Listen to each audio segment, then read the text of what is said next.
Good morning दोस्तों। YouTube channel में MGF senior secondary YouTube channel में आपका स्वागत है। और हमारे चैनल को वीडियो देखने से पहले सब्सक्राइब करें और बेल जो आपको दिया हुआ है घंटे का निशान उसको दबाएं, जिससे कि आपको नई नई वीडियो का नोटिफिकेशन आपको सबसे पहले प्राप्त होगा। देखिए बच्चों, हमने कल कराया था आमाशय में पाचन तक की बात की थी। आज जो हम बात करेंगे वो करेंगे, हमारा आज का जो टॉपिक होगा वो होगा छोटी आंत्र में पाचन। देखिए बच्चों, इस टॉपिक से आपकी जो 12वीं क्लास की जो बोर्ड पेपर होता है उसमें एक क्वेश्चन आने के पूरे चांस होते हैं। तो इसको आपको बहुत तरीके से समझना है, आराम से समझना है। देखिए छोटी आंत में पाचन, देखिए जैसे कि आपको पता है, हमने कल बात की थी, थोड़ा सा हम आमाशय की तरफ चलते हैं। आमाशय में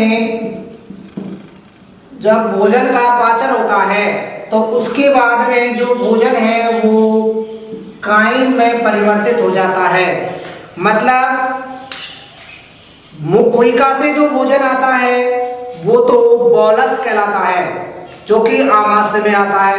और आमाशय से आंशिक रूप से पचित जो भोजन है जो कि छोटी आंत में जाएगा वो कायम कहलाएगा।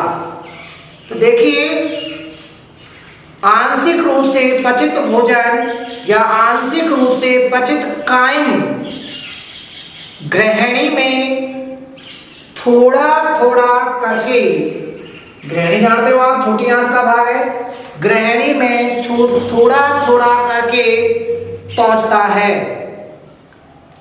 ग्रहणी में आपको पता है, ग्रहणी जो होती है उसमें एक ग्रंथियां होती हैं जिसे हम ब्रूनर ग्रंथियां कहते हैं। ब्रूनर ग्रंथियां क्या होती हैं बच्चों? ये जो ग्रहणी है उसका जो सलेस्मी का भाग होता है उसकी उपकला में ब्रूनर ग्रंथियां होती हैं और ये सलेस्मा का स्रावन करती हैं। सलेस्मा के स्रावन से होता क्या है, आपको पता है कि जो कायम होता है, जो कायम भोजन, उसमें HCl की मात्रा ज्यादा होती है तो वो अम्लीय भोजन होता है।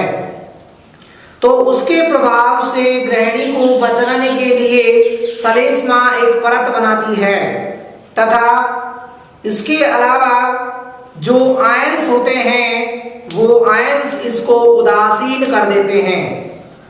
यहां तक की बात समझ में आ गई होगी।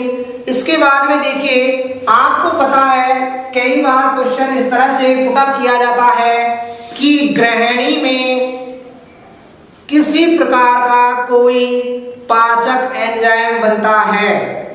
तो ध्यान रखना बच्चों, ग्रहणी में किसी भी प्रकार का कोई पाचक एंजाइम नहीं बनता है, लेकिन ग्रहणी में पाचन होता है।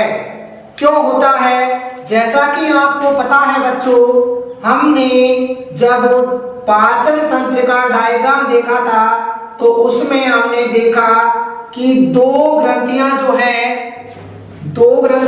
है इसमें आकर खुलती हैं, जिसमें एक ग्रंथि थी जिसको हम एक प्रकार से ये कहें जो हमारा यकृत, और दूसरी ग्रंथि जो थी जिसे हम कहते हैं अग्नाशय ग्रंथि। तो ये यकृत होता है और ये अग्नाशय ग्रंथि होती है। ये दोनों आकर ग्रहणी में खुलती है दोस्तों। अब यहां से आगे देखिए, अब ग्रहणी में क्या होगा? जैसे ही भोजन ग्रहणी में थोड़ा थोड़ा करके आता है, तो यकृत के द्वारा, आपको पता है यकृत के द्वारा पित्त का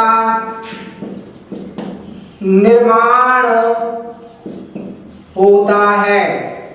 यकृत के द्वारा, जो यकृत की जो सेल्स हैं उनके द्वारा यकृत जो पित्त है उसका निर्माण होता है। पित्त क्या करता है बच्चों? पित्त और लेसिथिन, एक होता है पित्त प्लस लेसिथिन, ये दोनों ऐसे पदार्थ हैं जो प्राकृतिक अपमार्जक के रूप में काम करते हैं। और अपमार्जक आपको पता है मिसेल बनाते हैं। तो ये क्या करेंगे, जो पित्त है, पित्त जो वसा होता है हमारे भोजन में, उस वसा की मोटी गोलियों को, वसा जो होती है वो एक मोटी गोलिकाओं के रूप में होती है, और उस मोटी गोलिकाओं को छोटी गोलिकाओं में बदलने का कार्य करता है पित्त। और उस बदलने की जो क्रिया है, मोटी गोलिकाओं से छोटी गोलिकाओं की बनने की जो क्रिया है, उसे कहते हैं हम बच्चों पायसीकरण। इसे इमल्सीकरण भी कहा जाता है, पायसीकरण। तो पायसीकरण क्या होता है? वसा की बड़ी गोलिकाओं का छोटी गोलिकाओं में बदलने की क्रिया पायसीकरण कहलाती है। तो देखिए पायसीकरण किस तरह से होगा, मैं थोड़ा सा बच्चों आपको यहाँ पर एक रिएक्शन के रूप में अगर हम देखें, तो देखिए बच्चों वसा और वसा में मैंने मिला दिया, मिल गया पित्त, जो कि पित्त जो है वो यकृत से पित्ताशय में स्टोर होता है और वहां से पित्त वाहिनी के द्वारा ग्रहणी में आता है। तो ग्रहणी में आने के बाद जो भोजन में वसा होती है उसके साथ मिल जाता है और उसका क्या करता है? पायसीकरण करता है। और पायसीकरण के बाद में आपको पता है वसा की जो मोटी गोलिकाएं हैं वो छोटी गोलिकाओं में परिवर्तित हो जाती हैं। तो छोटी गोलिकाओं को कहेंगे हम पायसीकृत वसा। तो पित्त का काम होता है वसा का पायसीकरण करना। यहां तक की बात समझ में आ गई होगी। आगे हम देखें, हमें नॉर्मली जानना है कि वसा जो है उसमें पित्त और लेसिथिन दोनों जुड़कर एक मिसेल बनाकर उस वसा को पायसीकृत करते हैं। आगे देखिए, आपको एक चीज और है बच्चों कि ग्रहणी में एक और पाचक ग्रंथि आकर खुलती है जिसे हम अग्नाशय ग्रंथि कहते हैं। अग्नाशय ग्रंथि जो है ये ग्रहणी में आकर खुलती है। हमने इसकी बात की थी अग्नाशय की ग्रंथि की, ये ग्रहणी और आमाशय के बीच में स्थित होती है। इसके द्वारा जो एंजाइम्स होते हैं वो हम यहाँ पर बात करेंगे। जो एसिनाई भाग होता है इसका, वो बाह्य स्रावी ग्रंथियों के समूह के रूप में कार्य करता है। तो देखिए अग्नाशय ग्रंथि के द्वारा क्या स्रावित किया जाता है बच्चों? एक रस स्रावित किया जाता है, एक जूस स्रावित किया जाता है जिसे हम कहते हैं अग्नाशयी रस। अग्नाशयी रस जो होता है इसमें क्या क्या चीजें होती हैं वो चीजें हमें यहाँ पर जानना है। तो अग्नाशय ग्रंथि के द्वारा अग्नाशयिक रस स्रावित किया जाता है और ये रस अग्नाशयी वाहिनी के द्वारा ग्रहणी में आता है। तो देखिए अग्नाशय जो अग्नाशयी रस जो होता है उसमें कौन कौन से एंजाइम होते हैं? तो देखिए बच्चों मैं एक एक को लिख रहा हूं यहाँ पर। एक होता है इसमें ट्रिप्सिनोजन, दूसरा इसमें होता है वो है कार्बोक्सी पेप्टाइडेज,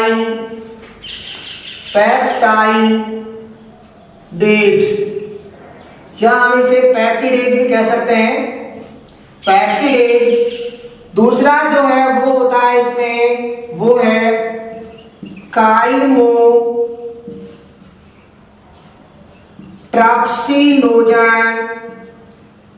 और इसमें होता है जिसे हम कहते हैं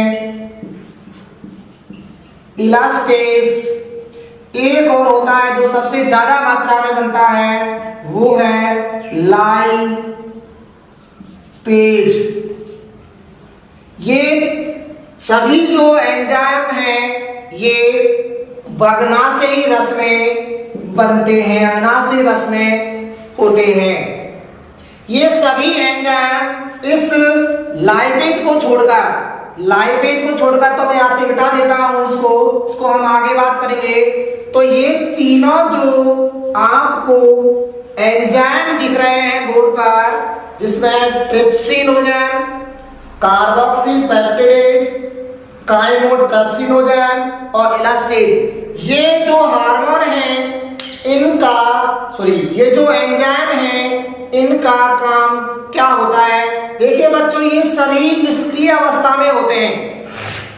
शुरुआत में जो पैंक्राइटिस जो अग्नाशयी रस होता है उसमें ये निष्क्रिय अवस्था में होते हैं। तो देखिए सबसे पहले आंत्र के द्वारा एक इंटेरोकाइनेज एंजाइम स्रावित किया जाता है, और वो इंटेरोकाइनेज एंजाइम जो है निष्क्रिय ट्रिप्सिनोजन को सक्रिय ट्रिप्सिन में बदलता है। जैसे अगर हम रिएक्शन के रूप में यहां पर देखें बच्चों, तो देखिए ट्रिप्सिनोजन का जो सक्रियकरण करता है वो है इंटेरोकाइनेज।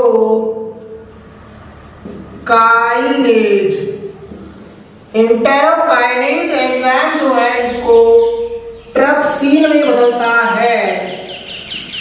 ट्रिप्सिन, ये देखिए ये निष्क्रिय होता है, मैं लिख देता हूं यहां पर निष्क्रिय, और ये होता है सक्रिय।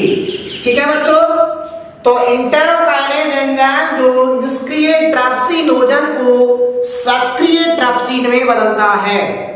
यहां तक की बात आपकी समझ में आ गई होगी, क्योंकि हम ट्रिप्सिनोजन क्या होगा, वो सक्रिय हो जाएगा, और सक्रिय किस फॉर्म में होगा? सक्रिय ट्रिप्सिन में होगा। अब देखिए ट्रिप्सिन तो हो गया सक्रिय, अब ट्रिप्सिन है वो क्या करेगा? तो देखिए यहां पर अब हमारे पास में तीन जो है वो एंजाइम और थे, जिसमें एक था कार्बोक्सी पेप्टिडेज, दूसरा प्लस में मैं रिएक्शन रूप में लिख रहा हूं, दूसरा यहां पर था वो है काइमोट्रिप्सिनोजन,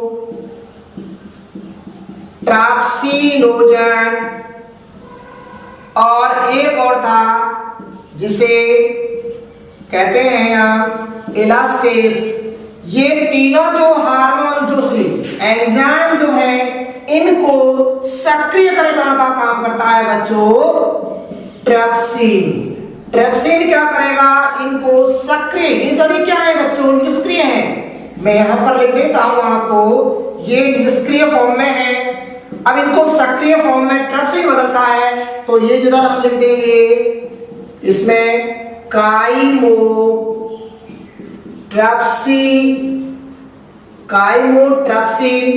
इधर दूसरा लिख देंगे जो है कार्बोक्सी पेप्टिडेज, तीसरा जो है इसमें वो है इलास्टेज। ये दो हैं, अब किस फॉर्म में आ गए बच्चों? ये सक्रिय फॉर्म में है। अब तो ये निष्क्रिय फॉर्म में थे, ट्रिप्सिन ने इनको सक्रिय फॉर्म में बदला है पहले। आगे देखिए ये सक्रिय हो गया, ट्रिप्सिन सक्रिय हो गया, काइमोट्रिप्सिन सक्रिय हो गया, कार्बोक्सी पेप्टिड हो गया, इलास्टेज हो गया, ये सभी अपनी सक्रिय फॉर्म में आ गए। तो देखिए अब यहां से आगे कि इनका क्या काम है, ये क्या काम करते हैं बच्चों, याद करिए। हमने आमाशय में, मैं लिख देता हूं, देखिए आपको मैं यहां पर एक चीज लिख रहा हूं जो मैंने आपको यहां पर प्रोटीन क्या करता है, पेप्सिन एंजाइम जो होता है वो क्या करता है, प्रोटीयस प्लस पेप्टोन प्लस पॉलीपेप्टाइड। ये हमने बात की थी आमाशय में। आमाशय में पाचन जब हुआ था तो ये काम हुआ था। अब देखिए यहां से जो आपको पता है ये तो रहेगा ही नहीं, प्रोटीन तो है ही नहीं भोजन में। भोजन में क्या आएगा, प्रोटीयस पेप्टोन और पॉलीपेप्टाइड आएगा। बस प्रोटीन की अगर आप देखेंगे तो प्रोटीन किस फॉर्म में आएगा, इस फॉर्म में आएगा, क्योंकि इस फॉर्म में तो वो कंप्लीट हो चुका है, पहले ही आमाशय में पाचन हो चुका है, इस फॉर्म में बदल चुका है। ये मैंने आपको क्यों बताया, क्योंकि आगे जब पाचन होगा प्रोटीन का ट्रिप्सिन जो है, ट्रिप्सिन और काइमोट्रिप्सिन जो है वो प्रोटीन का पाचन करता है बच्चों। तो देखिए यहां से आगे अब हम जो छोटी आंत में देखेंगे, छोटी आंत में अगर हम बच्चों देखें तो देखिए प्रोटीन यस जो प्रोटीयस होता है, और यहां पर मैं लिख देता हूं पेप्टोन और यहां पर मैं लिख देता हूं बच्चों पॉलीपेप्टाइड। अब इसको क्या करेगा, दो एंजाइम हमारे पास में जो है, एक है ट्रिप्सिन, सक्रिय ट्रिप्सिन है बच्चों यहां पर, और सक्रिय काइमोट्रिप्सिन। ये क्या करेंगे, इन दो प्रोटीयस और पेप्टोन और पॉलीपेप्टाइड को किसमें बदलेंगे, देखो छोटी पॉलीपेप्टाइड में बदलेगा, प्लस ट्राईपेप्टाइड प्लस डाईपेप्टाइड। इस तरह से इनको ये प्रोटीन किस फॉर्म में ला देते हैं दोनों एंजाइम। अभी प्रोटीन का पूरा पाचन नहीं हुआ है बच्चों, प्रोटीन का पूरा पाचन कब होगा, जब अमीनो एसिड बन जाएंगे। क्योंकि आपको पता है जो पाचन होता है उसमें जटिल पदार्थों को सरलतम पदार्थों में बदला जाता है। तो सरलतम प्रोटीन का जो पदार्थ होता है वो होता है बच्चों जो अमीनो एसिड होते हैं, जिनके द्वारा प्रोटीन बनी होती है। तो यहां तक आपके समझ में आ गया होगा। तो आगे देखिए अब हम जो बात करेंगे, छोटी आंत में ही चल रहा है अब आपके। अब हमारे पास में प्रोटीन जो है उसकी तीन फॉर्म आ गई, एक छोटी पॉलीपेप्टाइड, एक ट्राईपेप्टाइड और एक डाईपेप्टाइड। तो यहां पर देखिए छोटी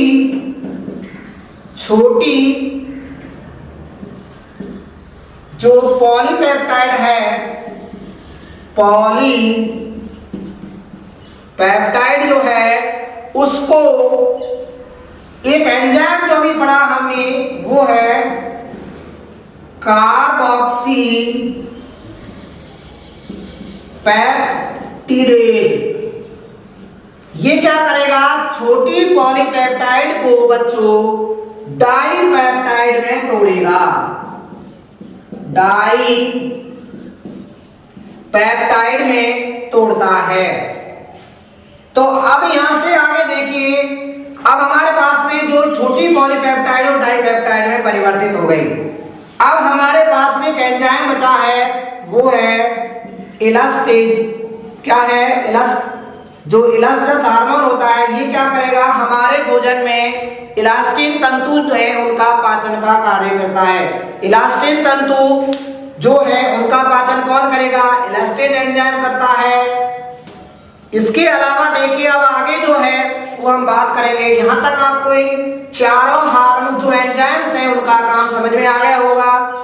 आगे देखिए नेक्स्ट जो काम है वो है जो अंगनाशयिक रस जो होता है बच्चों, उसमें एक तो सबसे अधिक मात्रा में एक एंजाइम बनता है, उस एंजाइम का नाम है लाइपेज एंजाइम। लाइपेज एंजाइम जो होता है ये क्या काम करता है, देखिए लाइपेज एंजाइम जो है वो क्या करेगा, इसमें जो पायसीकृत वसा, जो कि आपको पता है पित्त के कारण वसा का पायसीकरण या एमल्सीकरण जो हुआ उसके द्वारा जो वसा बनी उस वसा को कहते हैं बच्चों पायसीकृत वसा। और उस पायसीकृत वसा का ही यहाँ पर जो लाइपेज एंजाइम है वो इसे किसमें बदलेगा आपको पता है, वसा को तोड़ेगा ये वसा अम्ल, मतलब जो वसा अम्ल है और मोनोग्लिसराइड में ये उनको तोड़ेगा। तो देखिए बच्चों वो किस तरह से इसको तोड़ता है वो मैं आपको रिएक्शन के रूप में यहाँ पर बताने जा रहा हूं। देखिए हमें ये रिएक्शन रूप में समझना है, लेकिन लिखना आपको है वो भाषा में भी लिखना पड़ेगा आपको। तो देखिए हमने यहाँ पर लाइपेज एंजाइम क्या काम करेगा, जो पायसीकृत वसा जो है उसको ये तोड़ेगा, लाइपेज इसको तोड़ेगा वसा अम्ल प्लस मोनोग्लिसराइड। देखिए बच्चों यहां पर ध्यान रखना है, यहां पर वसा का कंप्लीटली पाचन हो जाता है, क्योंकि हमने, आप जानते हो या नहीं जानते हो बता देता हूं आपको कि जो बीटा वसा जो बनी होती है बच्चों वो क्या होती है, वसा अम्ल और मोनोग्लिसराइड से मिलकर बना होता है। कोई भी वसा जो होती है वो वसा अम्ल और मोनोग्लिसराइड से बनती है। तो कहने का मतलब है कि वसा की जो सरलतम फॉर्म जो होती है वो होती है वसा अम्ल और मोनोग्लिसराइड। तो यहां पर लाइपेज एंजाइम ने क्या किया है, पायसीकृत वसा जो है उसको वसा अम्ल और मोनोग्लिसराइड में तोड़ा है। अगर इसको हम पायसीकृत वसा को एक नाम और दें तो इसको कहते हैं ट्राइग्लिसराइड भी इसे कहते हैं हम। अब यहां से देखिए आगे हम जो बात करेंगे आपको समझ में आ गया होगा लाइपेज का काम क्या होता है, पायसीकृत वसा को वसा अम्ल और मोनोग्लिसराइड में बदलना। ट्रिप्सिन एंजाइम का काम क्या होता है, प्रोटीज पेप्टोन और पॉलीपेप्टाइड को डाइपेप्टाइड छोटी पॉलीपेप्टाइड इसमें बदलना। इस तरह से इलास्टिन जो एंजाइम है उसका काम क्या होता है, उसका काम होता है इलास्टिन तंतुओं का पाचन करना। तो आगे देखिए बच्चों, अब यहाँ तक जो बात है वो हमारे ग्रहण की बात थी, जिसमें एक अग्नाशय रस की बात करी थी और एक पित्त की हमने बात की थी। आगे भोजन छोटी आंत में ही आगे अंदर जब जाएगा तो देखिए वहां पर इसमें इंटेरोकाइनेज या हम कहें इंटेरोकाइनेज एंजाइम जो है वो इंटेरोसाइट्स जो होती है या हम कहें आंतरिक कोशिकाओं के द्वारा आंतरिक रस स्रावित किया जाता है और उस आंतरिक रस में निम्न प्रकार के कार्बोहाइड्रेट पाचक एंजाइम होते हैं। और वो किस तरह से पाचन होता है मैं आपको यहाँ पर लिख रहा हूं। देखिए एक हमारे पास में सुक्रोज शर्करा होती है, इसको एक एंजाइम होता है वो है सुक्रेज एंजाइम, इसको किस में बदलेगा, वो बदलेगा इसको ग्लूकोज प्लस फ्रक्टोज में। देखिए यहां पर ध्यान रखना बच्चों, ये जो सुक्रोज है ये डाई सैकेराइड होता है और ये जो है दोनों ये है मोनो सैकेराइड। अब याद कीजिए ये मैंने यहाँ डाई क्यों लिखा है, पॉलिन क्यों नहीं लिखा, यहाँ पर पॉलिक कार्बोहाइड्रेट क्यों नहीं आया। याद करिए आप मुख गुहिका में पाचन को, वापस से आप जाइए मुख गुहिका में पाचन में क्या होता है। मैंने एक रिएक्शन लिखा है बच्चों, मैं यहां पर लिख रहा हूं उसको, मैंने लिखाया स्टार्च जो है उसको टायलिन तोड़ता है किसमें, माल्टोज में। तो देखिए ये जो कार्बोहाइड्रेट है ये है बच्चों पॉलीसैकेराइड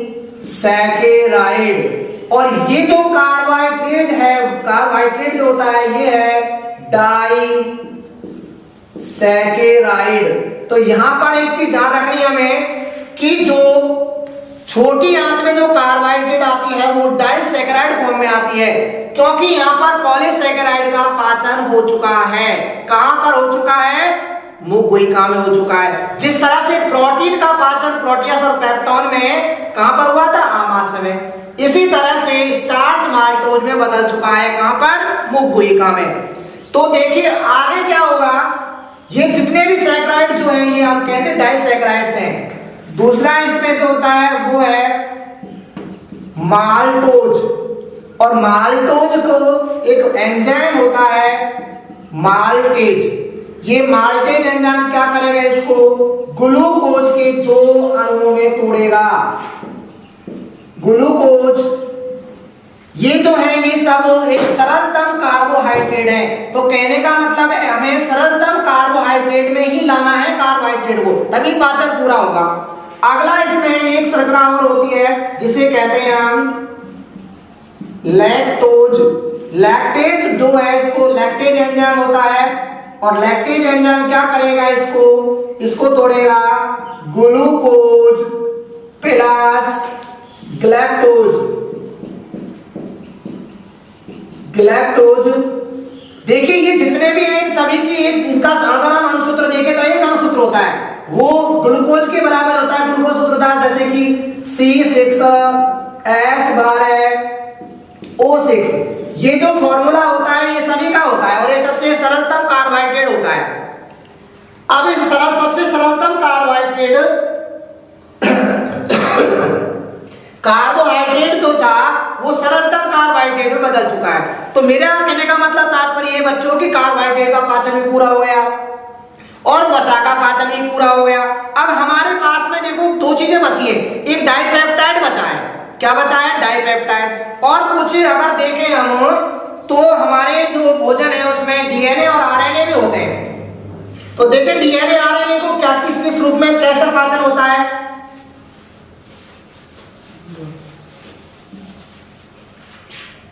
पूरा